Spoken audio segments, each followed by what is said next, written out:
প্রিয় বন্ধুরা, ইহুদিদের লাল গাভী উৎসর্গের পরেই কি দাজ্জালের আগমন ঘটবে?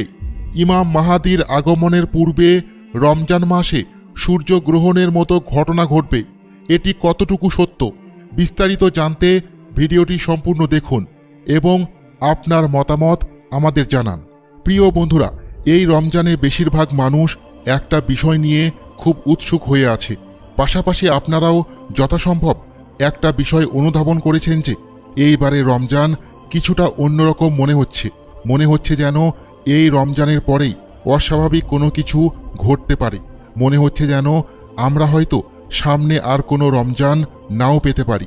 কেননা এইবার এমন অনেক কাকতালীয় ঘটনা ঘটেছে যেগুলো দেখে আমাদের অবচেতন মনে একটাই ধারণা এসেছে যে এইবারের রমজান সত্যিই অন্যরকম। কথা হচ্ছে, কি হবে যদি রমজানের পর থেকে সময় সত্যিই বদলাতে থাকে? ইতিমধ্যে আমরা সবাই দেখতে পেলাম কিভাবে হুট করে লাল রঙের বাছুর উৎসর্গ করার কথা ছড়িয়ে গেল সামাজিক যোগাযোগ মাধ্যমগুলোতে। ইহুদিরা এই রিচুয়াল পালন করার সিদ্ধান্ত নিয়েছে এবং কত তারিখে এই কাজ করবে তাও জানিয়ে দিয়েছে। এই রিচুয়াল তাদের জন্য খুবই গুরুত্বপূর্ণ এবং প্রায় 2000 বছর পর এমন একটা পূজা তারা করতে চলেছে। তাদের মতে তারা যদি সফলভাবে এই পূজা সম্পন্ন করতে পারে তবে তাদের রক্ষাকারী দাজ্জালের আগমন ঘটবে এবং তারা তাদের থার্ড টেম্পল নির্মাণ কাজও সফলভাবে সম্পন্ন করতে পারবে। ইহুদিদের পবিত্র গ্রন্থ তালমুদের মতে কিয়ামতের আগে একজন মসিহ বা ত্রাণকর্তার আবির্ভাব হবে, যাকে দাজ্জাল নামে অভিহিত করা হয়েছে। মসিহ আগমনের আগে 3টি শর্ত পূরণ করতে হবে। বিশ্বে ছড়িয়ে থাকা ইহুদি একত্রিত হবে, সার্বভৌম রাষ্ট্র গঠন করতে হবে, আর সুলাইমান আলাইহিসসালাম যে টেম্পল প্রতিষ্ঠা করেছিল সেখানে নতুন থার্ড টেম্পল প্রতিষ্ঠা করতে হবে। আর এই টেম্পল গড়তে ভাঙতে হবে আল আকসা কম্পাউন্ড। তবে টেম্পল গড়ার আগে ইহুদিদের হতে হবে পবিত্র। লাল বাছুর 3 বছর বয়স হলে টেম্পলের সামনে উৎসর্গ করা হবে। পরে সেই গাভীটি পুড়িয়ে সেটার ছাই দিয়ে গড়া পানিতেই শুধু পবিত্র হওয়া যাবে। পবিত্র হবার পরই কাজ শুরু করা যাবে থার্ড টেম্পলের, অর্থাৎ তৃতীয় মন্দিরের। সূত্র মতে থার্ড টেম্পল নির্মাণের আনুষ্ঠানিকতা হিসেবে যুক্তরাষ্ট্র থেকে আমদানি করা লাল গরু উৎসর্গ দেওয়াই শুধু বাকি আছে।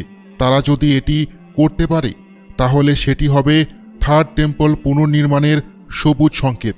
প্রিয় বন্ধুরা, কেনই বা গত 1 বছর ধরে কিয়ামতের নানান পূর্বাভাস দেখা যাচ্ছে? বন্যা বলুন কিংবা ভূমিকম্প, কেনই বা পবিত্র দেশগুলোর মানুষজনকে এতটা অত্যাচারের মুখোমুখি হতে হচ্ছে? আর কেনই বা পৃথিবীর অন্যান্য দেশের লোকজন চুপ করে আছে? ভুক্তভোগীদের প্রতি তাদের কোনো সাড়া নেই কেন?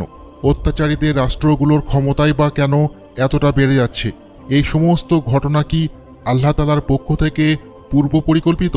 কারণ একবার যদি কিয়ামতের সবচেয়ে বড় লক্ষণ প্রকাশ পেয়ে যায়, এরপর বাকি লক্ষণগুলো প্রকাশ পেতেও বেশি সময় লাগবে না। তখন পৃথিবীতে বিশৃঙ্খলার মাত্রা বেড়ে যাবে। বর্তমানের পরিস্থিতিগুলো খুব দ্রুতই বদলে যাচ্ছে। আল আকসা মসজিদে আক্রমণ ঘটবে, আর সেটাই হলো কিয়ামতের সবচেয়ে বড় লক্ষণ। ইতিমধ্যে আমরা সকলেই জানি যে সেখানকার পরিস্থিতি খুব একটা ভালো নয়, আর সেটা আরও বেশি করে বিগড়ে যাওয়ার সম্ভাবনা তো রয়েছেই। এছাড়া কিয়ামতের অন্যান্য ছোটোখাটো লক্ষণগুলো তো ইতিমধ্যে প্রকাশ পেয়েও গেছে। এবার আসি ইমাম মাহাদির আগমনের বিষয়ে। সোশ্যাল মিডিয়াতে এমন একটি হাদিস ইতিমধ্যে শোনা গিয়েছে যে ইমাম মাহাদির আগমনের পূর্বে সর্বশেষ যেই রমজানটি আসবে সেই রমজানেই পূর্ণ সূর্যগ্রহণের ঘটনা ঘটবে। হাদিসে এটাও উল্লেখিত রয়েছে যে আকাশ থেকে আমরা উচ্চস্বরে একটা শব্দ শুনতে পাব, আর এই শব্দ শোনা মাত্রই আমাদের উচিত 1 বছরের খাবার মজুদ করে ফেলা।